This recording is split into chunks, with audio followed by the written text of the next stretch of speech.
Tarefa de crescimento espiritual. Estamos todos aqui reunidos em nome de Jesus, que possamos abrir os nossos corações para que a paz desse mestre querido se instale dentro de nós. Hoje a lição é de número 23, é uma continuação da lição anterior, o Espiritismo na Atualidade, e o nome da lição é Na Extensão do Serviço. O que seria do Espiritismo se não guardasse finalidades de aperfeiçoamento da própria Terra, onde se expressa por movimento libertador das consciências? Seria louvável subtrair o homem do campo à função laboriosa da sementeira, distraindo-o com narrativas brilhantes e induzindo-o à inércia? Seria aconselhável a imposição do êxtase ao esforço ativo, congelando-se preciosas oportunidades de realização para o bem? Mas, se nos abeiramos do trabalhador com o intuito de estimulá-lo ao serviço, auxiliando-lhe o entendimento, para que a tarefa se lhe faça menos sacrificial e favorecendo-o a fim de que descubra por si mesmo os degraus da própria elevação, estaremos edificando o bem legítimo no aprimoramento da vida e da coletividade. Esse trecho da lição está querendo dizer que as lições do Evangelho, as lições da doutrina espírita, esclarecedora dos valores espirituais, e que trabalha com esse movimento de libertação das consciências no planeta Terra, não precisa tirar ninguém das suas atividades comuns, mas pode mudar a ênfase, o enfoque das nossas atividades na direção do movimento libertador das consciências. Vamos voltar aqui daqui um pouco. De que valeria a intimidade do homem com os espíritos domiciliados em outras esferas, sem proveito para a existência que ele é peculiar? Não será deplorável perda de tempo informarmos-nos sem propósito honesto quanto aos regulamentos que regem a casa alheia? Se a criatura humana ainda não pode dispensar o suprimento de proteínas e carboidratos, de oxigênio e vitaminas, se não pode prescindir do banho e da leitura, por que induzi-la ao ocioso prazer das indagações sem elevação de vistas? Atendamos, acima de tudo, ao essencial. É curioso notar que o próprio Cristo, em sua imersão nos fluidos terrestres, não cogitou de qualquer problema inoportuno ou inadequado. Não se sentou na praça pública para explicar a natureza de Deus, e sim chamou-lhe simplesmente Nosso Pai, indicando os deveres de amor e reverência com que nos cabe contribuir na extensão e no aperfeiçoamento da obra divina. Embora asseverasse que se na casa do Senhor há muitas moradas, não se deteve a destacar pormenores quanto aos habitantes que as povoam. Não obstante exaltar o reino celeste, nele situando a glória do futuro, não olvidou o reino da terra, que procurou ajudar com todas as possibilidades de que dispunha, curando cegos e leprosos, loucos e paralíticos, deu a entender que vinha não somente regenerar as almas, e sim também socorrer os corpos enfermos na recuperação do homem integral. Não se contentou, porém, com isso. Em todas as ocasiões, exaltou nossos deveres de amor para com a vida comum. Recorre à semente de mostarda e à dracma perdida para alinhar preciosos ensinamentos. Compara o mundo à vinha imensa, onde cada servidor recebe determinada cota de obrigações. Consagra especial atenção às criancinhas, salientando o amparo que devemos às gerações renascentes. Nessa mesma esfera de realizações, os princípios do Espiritismo evangélico se estenderão em favor da humanidade. Os desencarnados testemunham a sobrevivência individual depois da morte. Provam que a alma se transfere de habitação sem alterar-se de imediato, mas preconizando o estudo e a fraternidade, a cultura e a santificação, o trabalho e a análise em obediência aos ditames superiores, objetivam acima de tudo a melhoria da vida na terra, a fim de que os homens se façam efetivamente irmãos uns dos outros, no mundo por vindouro, que será indiscutivelmente iluminada a seção do reino infinito de Deus. A gente viu na lição anterior como Emmanuel salienta a importância da doutrina espírita, do espiritismo na atualidade, mas menciona também o esforço que muitos cientistas fizeram para a demonstração da realidade do mundo espiritual, mas desviando sempre dos resultados consequentes daquele conhecimento, que são os valores morais. Era mais importante mostrar que a materialização da mãe de fulano ou de ciclano era um fenômeno real.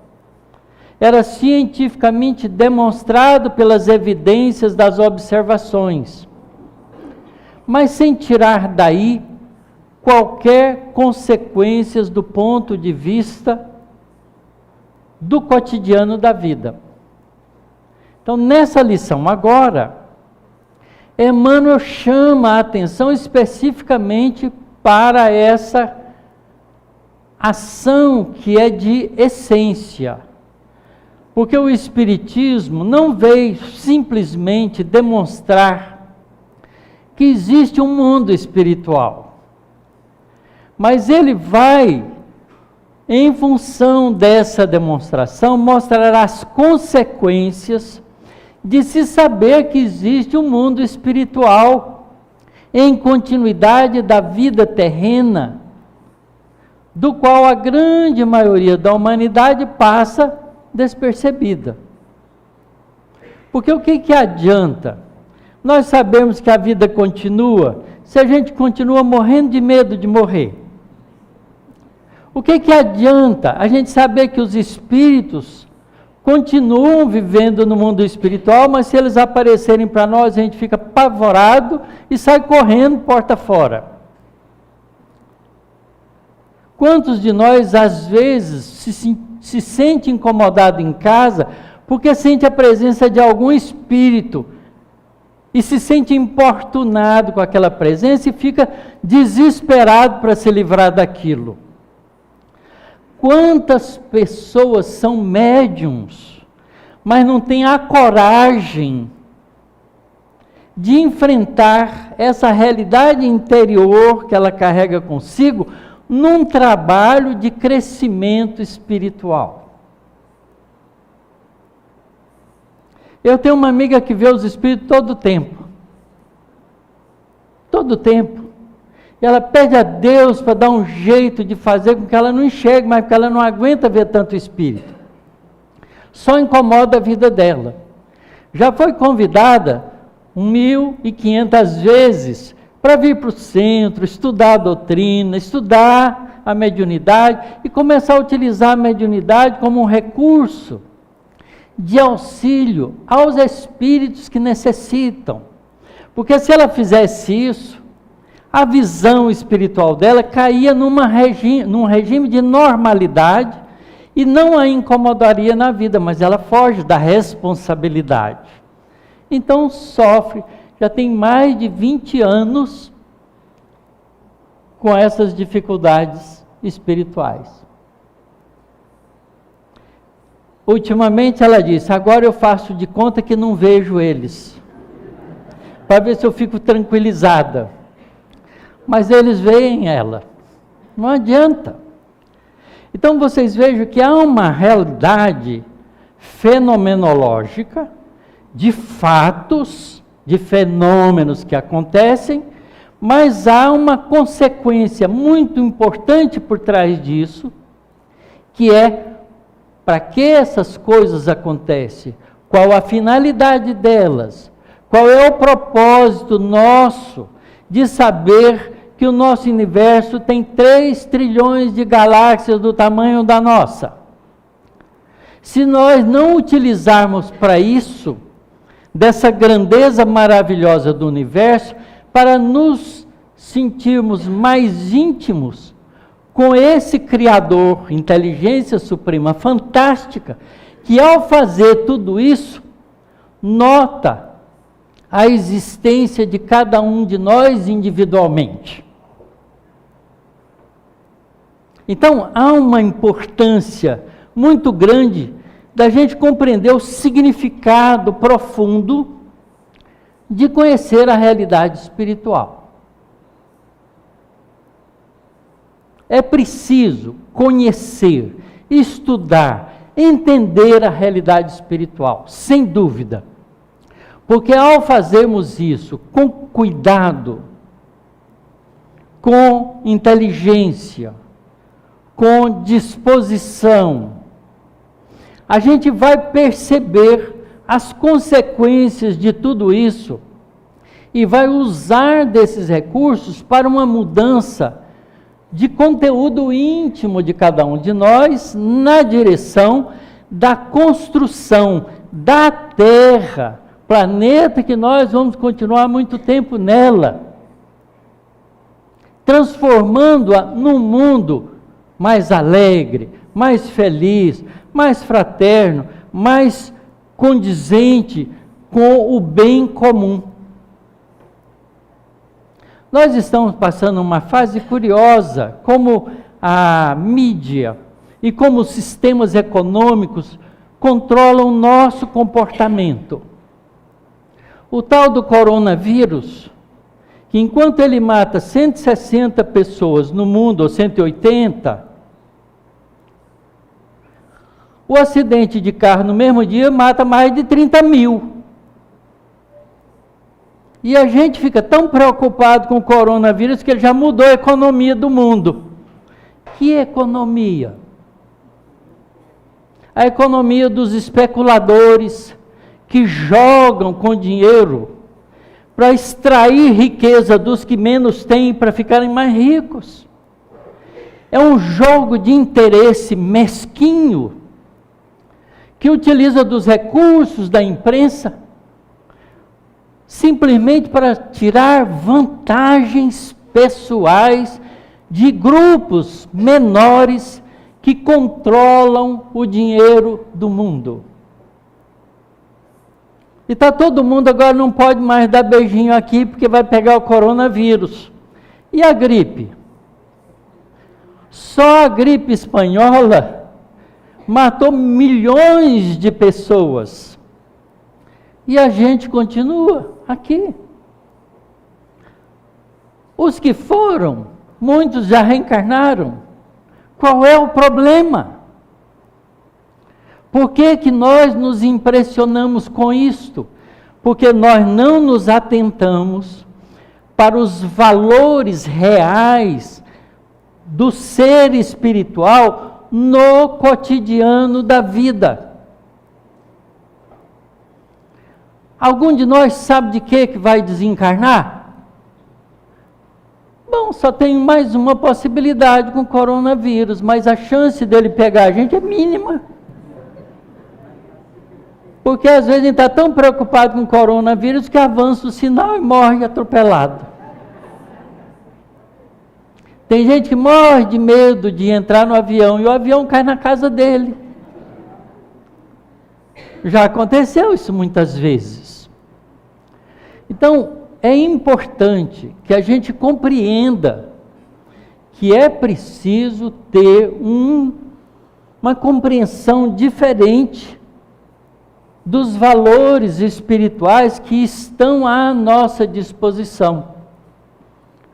Nós não temos que utilizá-los pura e simplesmente pela busca do nosso conforto imediato, que é o que nós fazemos na maioria das vezes.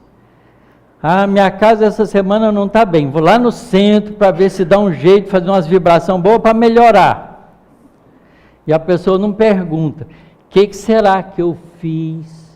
Qual foi o meu comportamento que me desviou dos valores morais adequados, que fez com que a minha casa ficasse vulnerável à influência espiritual inadequada?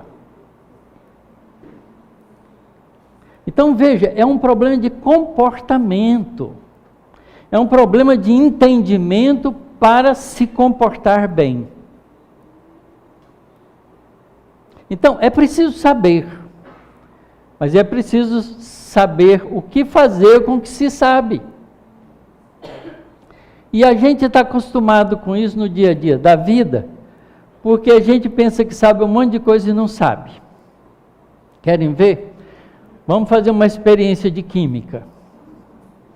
Se você pegar um dos aminoácidos que fazem parte da estrutura das nossas proteínas e que também são encontrados individualmente, quando polimerizam, numa sequência genética adequada, faz uma dada proteína. Mas vamos pegar um deles, o mais simples, o aminoácido glicina. Todo aminoácido tem uma parte, numa extremidade, um ácido carboxílico, com carbonos e um oxigênio e um outro oxigênio com hidrogênio. E do outro lado da molécula tem uma amina, um nitrogênio e 2 hidrogênios. É uma estrutura simples de química. Muita gente já ouviu falar. A gente pega esse aminoácido, dissolve em água e não vê nada. Porque a água não muda, ela continua translúcida, transparente, e a gente nem sabe se essa molécula está dissolvida ali. Aí a gente pega um pouquinho de cloreto de cobre, né, que é um sal, que tem um átomo de cobre, 2 de cloro, e joga lá dentro. Aí a gente vê que aquilo que era transparente fica azulado. Mágica. Mudou de cor. O que foi que aconteceu? Aí alguém que sabe química chega e diz, o cobre reagiu com a glicina, pegou um átomo de cobre, um íon de cobre e duas glicinas e fez um complexo, uma molécula nova, que absorve a luz amarelada e deixa a coloração azul que a gente vê. Que a gente vê sempre a cor que não foi absorvida. O que é que foi absorvida não chega no nosso olho. Então, o que parece para nós azul, na verdade absorve amarelo, ou esverdeado. Aquilo que parece para nós vermelho, é porque absorve o azul. É o caso do nosso sangue. Nosso sangue é vermelho, mas se você colocar num espectro, fotômetro, que mede a absorção da luz, e a gente vai variando o comprimento de onda da luz, a gente vê que ela absorve o azul. O vermelho ela deixa passar. Por isso que a gente enxerga vermelho, porque o azul fica retido. A gente enxerga, então, nas cores, sempre a cor complementar daquela que é absorvida. E a gente vê, então, que essa mistura que a gente fez ficou azulada. Aí o químico vem e diz isso para nós, teve uma reação assim, assado. Ele diz, como é que você sabe?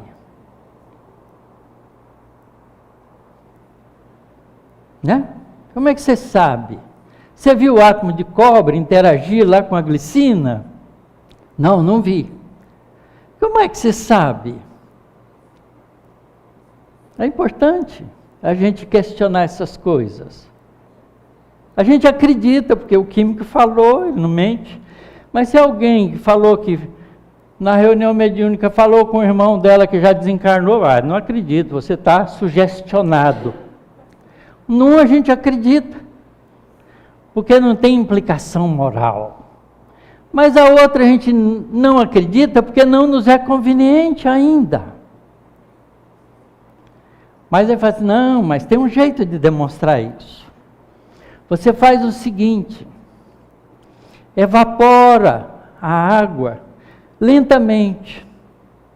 E você vai ver que quando tiver quase sem líquido, começa a aparecer uns cristais azulados. O composto glicinato de cobre cristaliza e forma um cristal lindo. Você põe debaixo do microscópio ou de uma lupa que aumenta bastante e vê uma preciosidade. Cristalzinhos lindos com faces brilhantes, parecendo uma pedra preciosa. Mas e daí?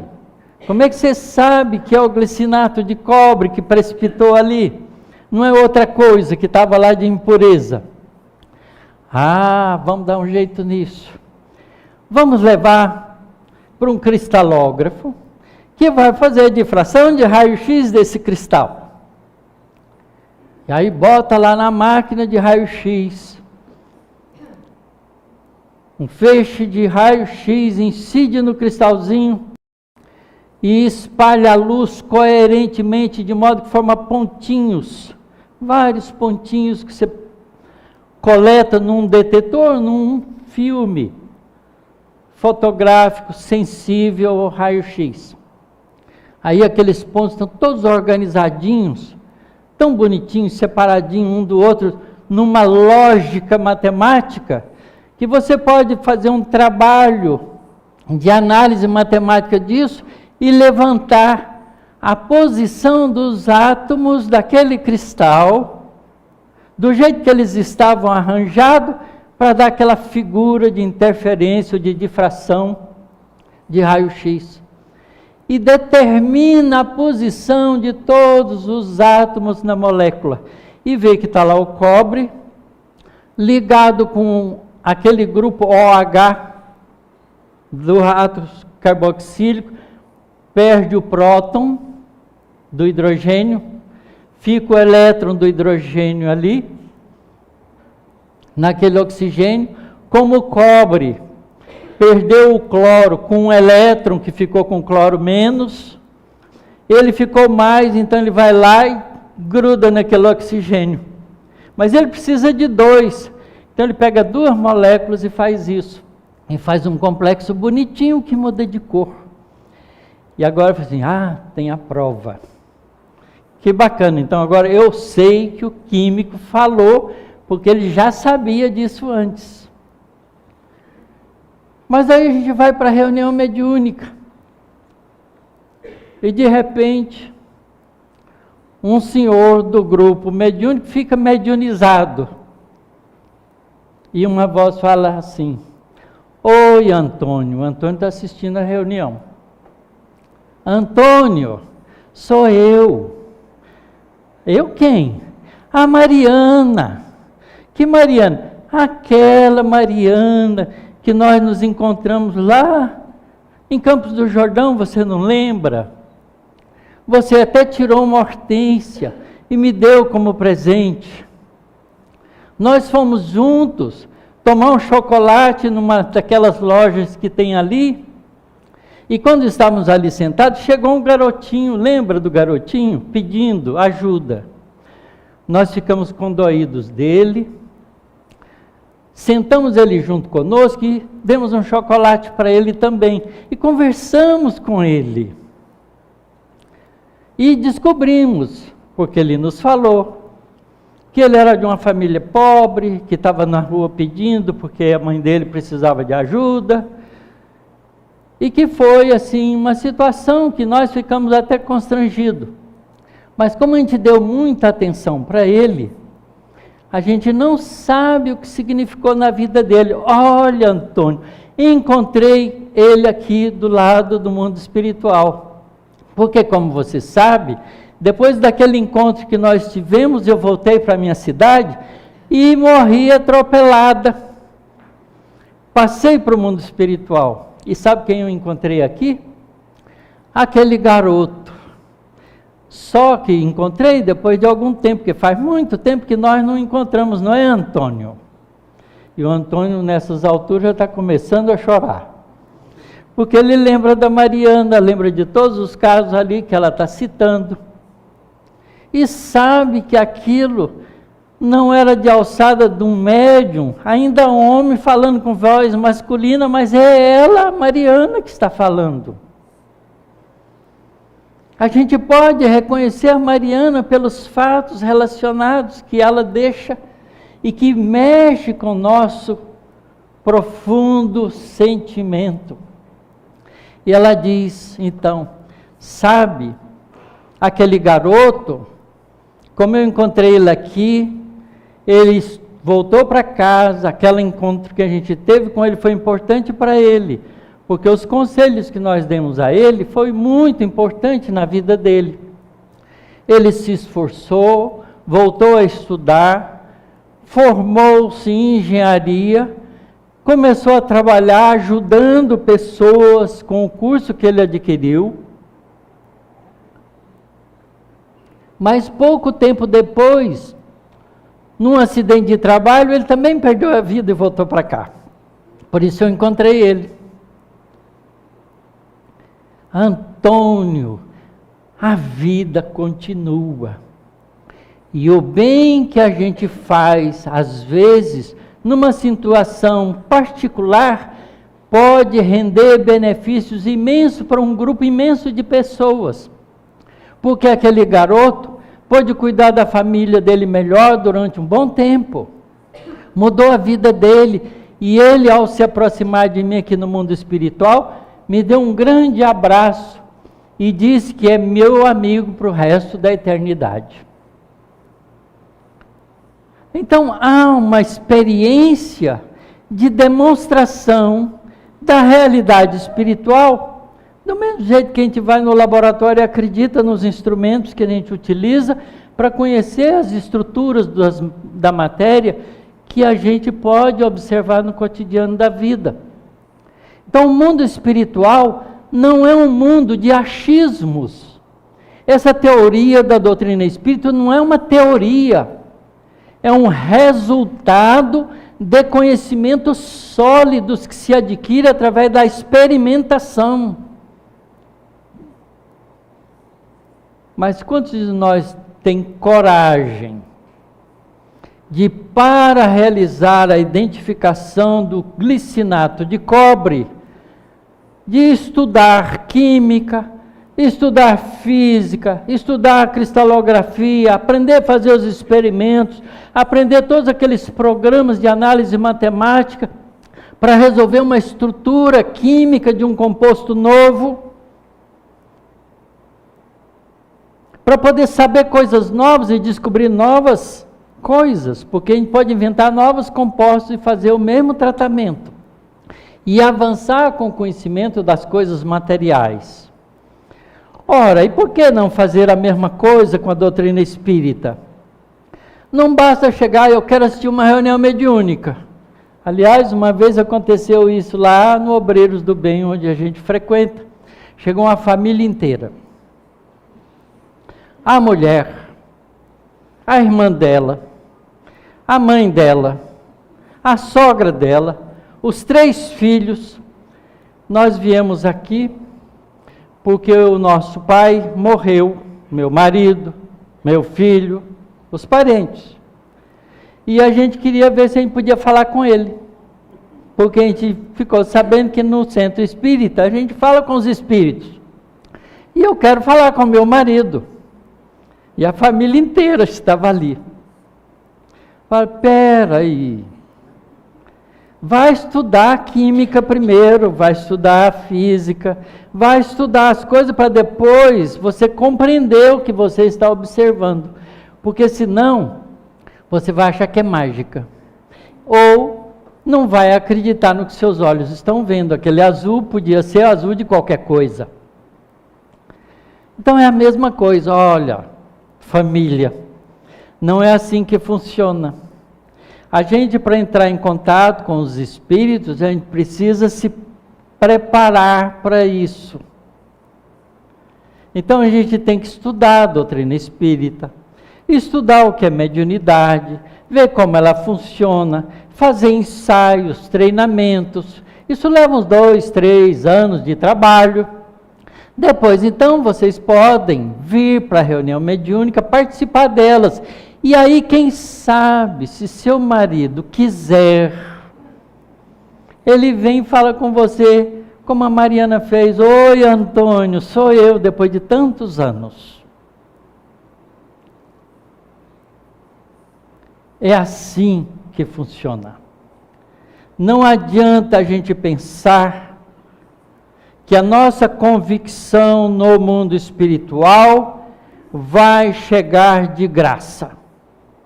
Não vai, porque é conquista. Eu não acredito nos espíritos. Eu sei que eles existem. Eu não acredito no elétron. Eu sei que ele existe, porque eu meço as propriedades dele com meus instrumentos de laboratório. E eu vou na reunião mediúnica e com os estudos da doutrina espírita que eu tenho, eu sei distinguir claramente quais são os espíritos que estão conversando conosco, falando conosco, identificando aqueles que são nossos amigos. E depois que a gente fica tão bem treinado com isso, que a gente sabe que a Mariana está do lado da gente, sem precisar de médium nenhum. Porque a Mariana me visitou essa noite e me pediu para contar a história para vocês dessa lição de hoje, dessa maneira que eu estou fazendo. Nunca fiz isso antes, Leia. É a primeira vez. Mas 2:30 da manhã eu perdi o sono. Levantei, fui ao banheiro, voltei, deitei e não tive sono. Aí comecei a lembrar da lição e a Mariana se aproximou de mim e falou, amanhã você vai falar desse jeito. Se vocês não gostaram, reclame para ela. Mas a vida espiritual é exuberante quando a gente tem olhos de ver. Porque se não tivermos olhos de ver, tudo isso parece uma fantasia. Um amigo meu leu o livro Nosso Lar e falou, olha, é uma obra maravilhosa de ficção científica.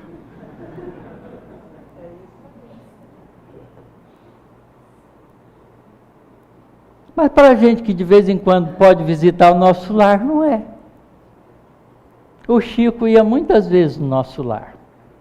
E ele descrevia como é que era. Essa minha amiga que não gosta de ver espírito, vê os espíritos, mesmo sem gostar. E fica apavorada com isso, porque ela vê os espíritos em tudo quanto é lugar que ela vai. na casa dela, no trabalho, na rua. Ela entra no carro, entra um espírito junto com ela. Não tem jeito.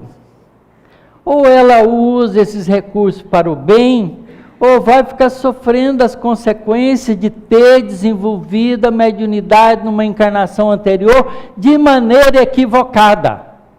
Esse é o problema. Porque as pessoas que veem os espíritos naturalmente não estão desenvolvendo mediunidade agora, já fizeram isso antes. Com as bruxarias, com as leituras de mão, com a utilização dos recursos da percepção espiritual com interesses mesquinhos, imediatistas, desviados do propósito do entendimento da realidade espiritual. Então não basta saber dessas coisas, é preciso saber as consequências disso. Aí o Antônio aprendeu que vale a pena fazer o bem, porque aquele benefício que ele fez para aquele garoto teve uma repercussão importante. A Mariana veio contar para ele.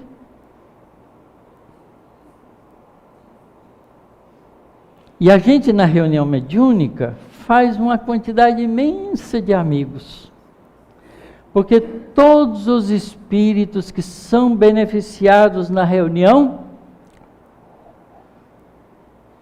não esquecem de nós jamais. Não é assim, Leia? Quantos anos de experiência mediúnica você tem? 40 aninhos. Ela sabe. Vocês querem saber? Daqui a 40 anos vocês serão doutores nisso. Se trabalharem firmemente na conquista dos valores espirituais. Reunião mediúnica não é só para médium. Reunião mediúnica é para as pessoas sérias o laboratório da evidenciação do mundo espiritual. Esses dias mesmo, um grupo de estudo que eu mantenho na minha casa, porque agora eu não posso ir no centro à noite, porque a minha esposa não pode ficar sozinha, eu tenho que ficar com ela, então não vou mais em reunião mediúnica à noite. Mas eu não fico sem trabalho. Então montei um grupo de estudo do Livro dos Médiuns na minha casa na quinta-feira à noite. E temos lá um grupo de 10 pessoas participando, porque a minha casa é pequena, se fosse grande punha 100, mas é pequena. E aí nós resolvemos fazer um grupo, depois de quase um ano de trabalho, um grupo mediúnico com essa mesma turma,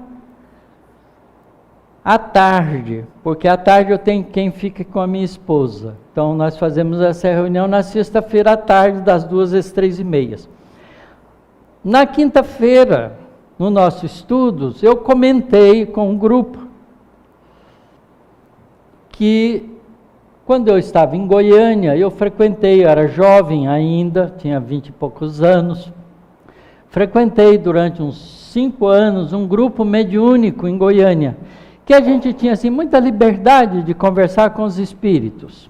Eles vinham, conversavam com a gente trabalhava, ajudava espíritos necessitados, mas também tinha a alegria de ouvir espíritos amigos falando, ensinando, conversando conosco. Enquanto eles conversavam conosco, trabalhos espirituais eram realizados, com a participação de todo o grupinho, que não era um grupo grande, mas era um grupo de pessoas bem intencionadas e queriam ajudar. Então, recursos energéticos eram retirados dos nossos corpos para beneficiar espíritos ainda que precisavam daquele tipo de ajuda anímica. Enquanto isso, o espírito agradável, amigo, bonzinho, estava conversando conosco. E eu fiz várias amizades. Deve ter uns 20 espíritos, pelo menos, que eu conheço desse grupo. 20, pelo menos. Eu não fiz a conta, mas é da ordem disso.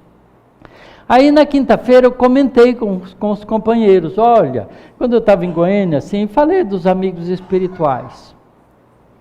Nem sei por que eu falei, mas falei. Depois a gente descobre. Aí na sexta-feira fomos para a reunião, e tem uma senhora que faz parte do nosso grupo mediúnico, que é médium, mas ela não faz parte do nosso grupo de estudo, não ficou sabendo da nossa conversa. Nós sentamos a reunião, fizemos a nossa leitura, começamos a reunião mediúnica. Ela, que tem evidência, falou: ó, Taciro, aquele seu amigo lá de Goiânia, que veste de roupa branca, ele sempre usava um terno de linho branco, um amigo especial. Enquanto ele era encarnado, ele gostava de aparecer de terno de linho branco, ele usava isso no cotidiano da vida dele, morava no Rio de Janeiro. Ele está aí, eu estou vendo ele. Ela não sabia. Ele provocou a conversa na quinta-feira à noite e veio nos visitar na sexta-feira à tarde. O grupo inteiro que não sabia ficou, né? Nossa, olha como os espíritos fazem parte da nossa vida mesmo. E eles nos acompanham no cotidiano da vida. E é assim, os meus 7 filhos foram todos auxiliados por um espírito no mundo espiritual, de sexo feminino, que tem o trabalho de ajudar nos processos reencarnatórios. O penúltimo dos meus filhos foi muito interessante, porque ela é uma pessoa que eu sinto muito a presença dela quando ela se aproxima, sem saber, porque a gente identifica os espíritos, não porque a gente quer, porque eles querem. Então ele se aproxima da gente: ô Taciro, sou eu, viu? Mariana, né? A Mariana fala: Antônio, sou eu. É assim mesmo. E nós estávamos esperando um filho, o 6º filho nosso. Tinha 8 meses e 10 dias de gestação. Ainda não estava na hora. E nós tínhamos, no dia seguinte, comprado para ir no teatro lá de São Carlos, para assistir a peça, uma lição de anatomia que estava sendo trazida de São Paulo para São Carlos. São Carlos tem um teatro municipal muito bem estruturadinho, e a gente ia assistir. Mas na noite anterior, quando eu deitei, a minha esposa, nós dois deitamos, a hora que nós fizemos a nossa prece de agradecendo pelo dia que tivemos, que a gente sempre faz isso, a mãe Luz, esse espírito, né, que se identifica para nós com um nome carinhoso, disse: ó Taciro, eu falei para Cleusa: Cleusa, fulana está aqui, fala para Cleusa não ficar apreensiva, que tudo vai dar certo, o menino vai nascer direitinho, fique tranquila. Porque era a primeira gravidez da minha esposa em São Carlos. Os 5 primeiros filhos que nós tivemos foi no Rio de Janeiro, numa situação que a gente já tinha segurança. São Carlos era novo, a gente não conhecia o médico, era uma situação diferente, não sabia direito dos hospitais, era uma história de apreensão natural que todos nós passamos por isso. E ela então pediu para dizer isso para minha esposa, que ficasse tranquila, que tudo ia dar certo, que estava tudo funcionando direitinho, que não ia ter problema nenhum. No dia seguinte, nós nos aprontamos pelas 7 horas da noite, o teatro começava às 8, e quando a gente estava prestes a sair, chegou um aluno meu, que fazia mestrado comigo em casa, queria conversar, discutir uma coisa do trabalho dele e tal. E aí eu saí lá fora, dei uma atenção para ele, daí um pouquinho, uma das minhas filhas veio e me chamou, falou: pai, vai lá que a Cleusa está precisando de você, mamãe está precisando de você. E eu despedi do rapaz, fui lá, a bolsa tinha furado. E nós fomos ver uma lição de anatomia no hospital. E o filho nasceu na boa, sem problema, tranquilo, do jeito que o espírito sabia que ia nascer no dia seguinte. Mas nós não, estávamos esperando mais 20 dias para frente. É a participação da vida dos espíritos em nossas vidas, acompanhando a gente todo o tempo.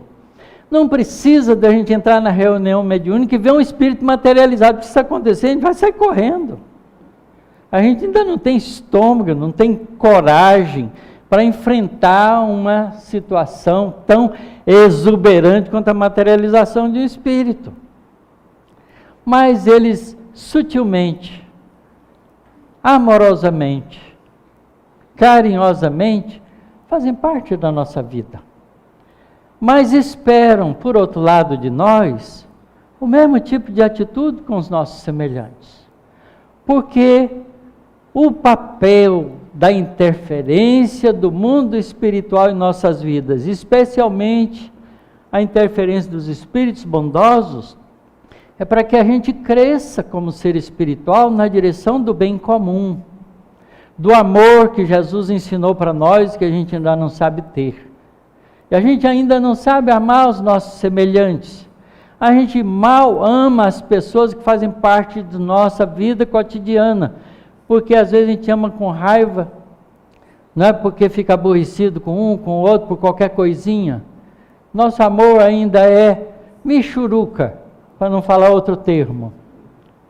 Muito pobre.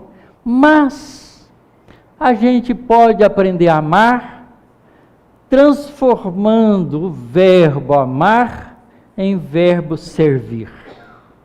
Porque quem serve e aprende a servir com paciência, desenvolve o amor.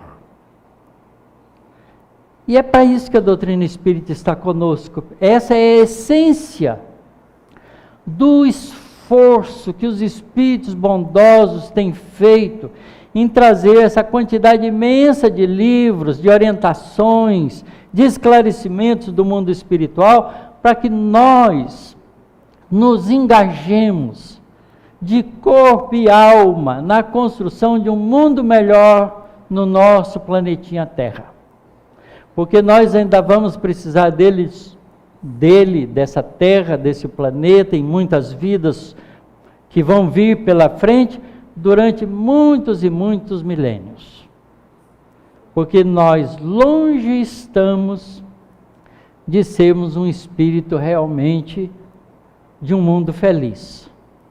Nós primeiro temos que passar por um mundo chamado de regeneração, que é onde nós vamos construir com a consciência clara da nossa realidade espiritual os valores definitivos da alma.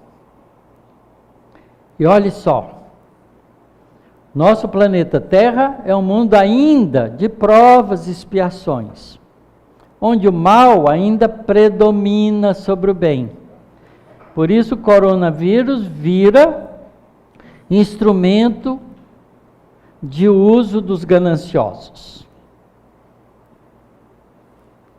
É por isso que os governantes ainda fazem o jogo do poder e não da democracia, que visa o bem comum. Democracia é governo inteligente, que governa para todos, igualmente, indistintamente. Nós não temos isso na Terra ainda, em nenhum dos nossos povos. Tem alguns povos melhores do que outros, mas longe de ser uma comunidade como aquela que a gente se encanta quando lê Nosso Lar. Eu gostaria imensamente de morar em Nosso Lar. Está todo mundo assim, passando um pelo outro, sorrindo. Ninguém está reclamando de nada, está todo mundo trabalhando, fazendo um esforço de melhorar-se. É esse o objetivo nosso. Então, enquanto nós somos mundo de provas e expiações, nós ainda temos sofrimentos aqui, porque nós ainda geramos sofrimento para os outros. Então, por lei de causa e efeito, aquilo que a gente gera para a gente primeiro. Então é natural que se a gente gera sofrimento para os outros, quem está gerando para si próprio. E vai ter que enfrentar as consequências desses atos, porque é um mundo de expiação. E como a gente ainda é aprendiz e está aprendendo os valores melhores, a gente precisa ter certeza que aprendeu. Então, provas para a gente verificar. Não é? A gente não quer mais ser ladrão. Já roubou muito nas encarnações passadas. Então, agora ele está fazendo um esforço de honestidade. Aí aparecem todas as facilidades para a gente passar a mão no dinheiro dos outros. E a gente resiste. É prova. Se não resistir, vai ter que começar de novo. Esse é o nosso mundo de provas e expiações. Para transformarmos o nosso planeta em mundo de regeneração, é preciso acabar com todas as expiações primeiro. Porque no mundo de regeneração só tem provas e crescimento espiritual. Não tem mais pagamento de conta de erros equivocados do passado. Então, que bom que venha sofrimento logo, para a gente pagar todas as contas e sair livre nessa encarnação, porque a gente está, dessa maneira, candidato ao mundo de regeneração. Sem prova, sem expiações. Só com provas, porque a gente vai continuar aprendendo. A gente vai continuar crescendo, aprendendo valores novos que a gente não conhece. A gente sequer sabe imaginar o que é uma alegria espiritual. Porque as nossas alegrias é o churrasco, a cerveja, né? O passeio, a viagem, é tudo material. A gente não sabe o que é alegria espiritual. Mas quando a gente convive com atividade na doutrina espírita, em alguns momentos das nossas experiências junto com a doutrina espírita, a gente já sente alguns lampejos da alegria espiritual. A emoção imensa numa reunião mediúnica de poder ter ajudado um espírito que estava todo confuso e consegue sair daquela confusão e chorar de alegria porque encontrou na gente o mecanismo para ele conseguir aquele feito. E aí a gente chora junto de alegria. O André Luiz descreve isso nos livros dele. As alegrias de poder estar fazendo bem e de estar sentindo outras coisas que ele não sentia aqui no planeta Terra enquanto encarnado, porque é difícil no mundo de provas e expiações ter essas alegrias maravilhosas, de apreciar uma música que eleva a nossa alma. A gente liga o rádio, só tem porcaria, não é? Só tem música horrorosa, porque é a qualidade de música que dá dinheiro. Nós não fazemos música para dar prazer, a gente faz música para dar dinheiro, para vender muito disco, para pegar o cantor e pôr ele lá com um aviãozinho a jato, com um ônibus, com toda a orquestra dele, o conjunto dele, e essas coisas mais. Não há investimento nos valores da alma ainda no nosso planeta. Dificilmente um homem desses rico, podre de rico, investe nos valores do espírito. Nós somos um mundo atrasado. E não podemos encontrar nesse mundo, onde as pessoas agem assim, senão de sabores, sofrimentos, dificuldades. Por que nós precisamos de regra para o trânsito? Porque nós achamos que a rua é só nossa. Porque se a gente fosse educado, não precisava de placa, não precisava de coisa nenhuma, a gente fazia direito. Não é? A gente tem uns livrões desse tamanho, Código Penal, Código Civil. Faz um monte de leis. Para quê? Para ser desobedecida. Porque as pessoas boas nem sabem o que tem lá, já agem direito. Não é? Mas as pessoas que não são boas, tentam até conhecer aquilo lá para ver onde pode driblar. Isso somos nós ainda nesse mundo. Então a doutrina espírita é um movimento novo na Terra. Tem 160 anos, muito pouco. Mas já caminhou bastante. Já alertou um monte de gente. E a sociedade humana está devagarinho amadurecendo para um mundo novo. Se a gente fizer uma enquete, isso já foi feito entre a juventude, entre 14 e 21 anos, 80% dos jovens investigados acreditam na reencarnação, acreditam no mundo espiritual, sabe que os espíritos não vão para o céu e para o inferno coisa nenhuma, estão aí no segundo andar e às vezes até está acompanhando a gente, sem ter estudado a doutrina espírita. Desses jovens pesquisados aqui no Brasil, só 5% eram espírito, o resto não era desses 80%. Da onde vem esse conhecimento? Da nossa experiência em nascer, viver, morrer, renascer ainda e progredir sempre. Porque a gente faz isso tantas vezes, quando volta para cá, a gente lembra que estava do lado de lá já. Fica mais fácil. Aí a gente pega um livro espírita e lê e fala, nossa, mas eu pensava desse jeito. Eu já era espírita antes e não sabia.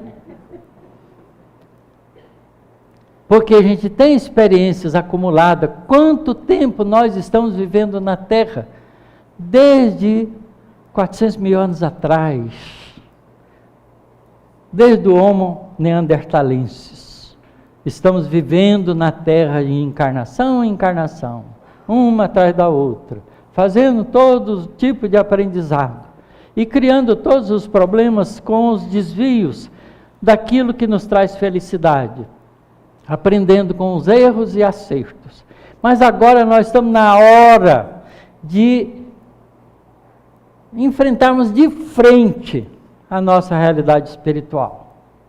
E é por isso que a Mariana vem e pede para a gente falar sobre isso. Porque nós estamos maduros para entender isso. Mas ainda somos preguiçosos.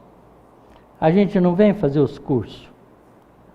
A gente quer logo ver se pode entrar na reunião mediúnica e falar com os espíritos, mas quer entrar lá sem medo. E o medo tem que desaparecer magicamente, porque ele não tem coragem de enfrentar a si próprio para vencer as próprias dificuldades. Não é assim que funciona.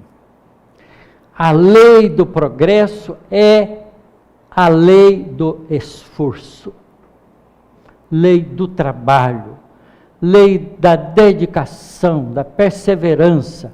Aquilo que o Emmanuel disse para o Chico. Chico, você vai trabalhar comigo, mas eu vou te dizer que você vai ter que cumprir 3 regras. Primeiro, disciplina. Segundo, disciplina. Terceiro, disciplina. Porque quando você começar uma coisa, tem que chegar até o fim. Aqui nem para o tratamento fica, né? Nem para o tratamento. Vai no médico uma vez, ele passou uns remédios que eu não quero tomar, não volto mais. Não gostei daquele médico. Que Deus nos dê bastante força, coragem, bom ânimo, vontade firme, para a gente mudar o nosso mundo para nós mesmos. Que assim seja.